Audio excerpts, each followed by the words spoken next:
Véronique Chassin, je suis diététicienne au centre hospitalier Fanny Ramadi en Lozère.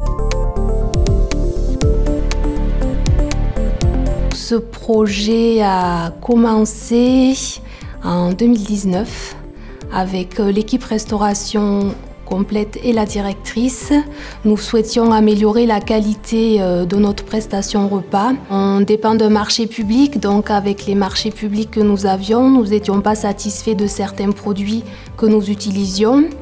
On avait beaucoup de produits ou surgelés ou en conserve. Donc afin de redonner envie aux cuisiniers de cuisiner, de faire leur travail pour lequel ils ont étudié, nous avons voulu se servir de produits frais, de produits locaux aussi, parce que les résidents que nous accueillons sont très attachés aux produits du terroir. C'est un peu le cliché, la collectivité, quoi. C'est parce que vous êtes cuisinier en collectivité, vous ne savez pas où peut cuisiner. Voilà, vous êtes voué à ouvrir des boîtes, à travailler des produits surgelés. Il y a des jours, on n'était pas forcément satisfait ou fier de ce qu'on envoyait. Il y a des gens qui mangent, qui sont en institution, où le repas, c'est vraiment quelque chose d'essentiel et on se doit de proposer quelque chose d'honnête et de cohérent. On s'est dit, bon, il y a peut-être moyen de faire autre chose, ou du moins de faire autrement. On est des cuisiniers, on est capable de cuisiner. On va prouver au moins qu'à l'hôpital à Saint-Chély, voilà, en cuisine, on est capable de sortir quelque chose d'honnête. Nous avons refait toutes nos trames de menus. Nous les avons actualisées par saison en collaboration avec l'équipe cuisine.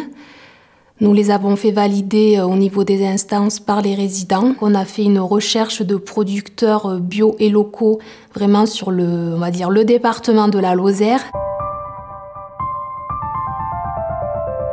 On a plus de qualité nutritionnelle.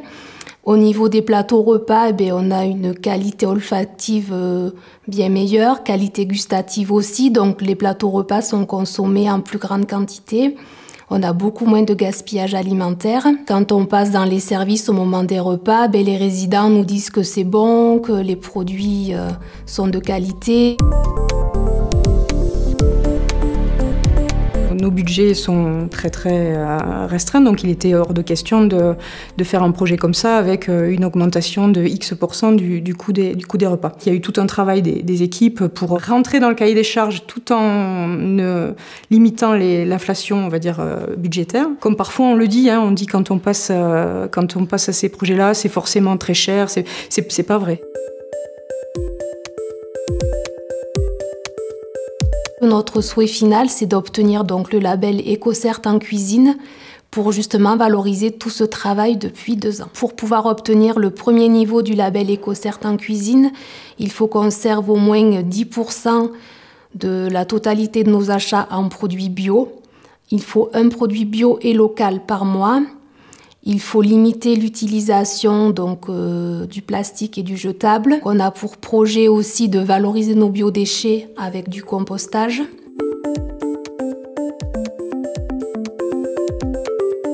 Travailler avec des gens qui œuvrent à 10 ou 15 km, pouvoir arriver à proposer leurs produits dans nos institutions, ça c'est une fierté. Il n'y a pas de difficulté insurmontable, on y va petit pas par petit pas, mais au final, on obtient de beaux résultats et rien que pour la satisfaction des résidents, ça vaut le coup de se lancer.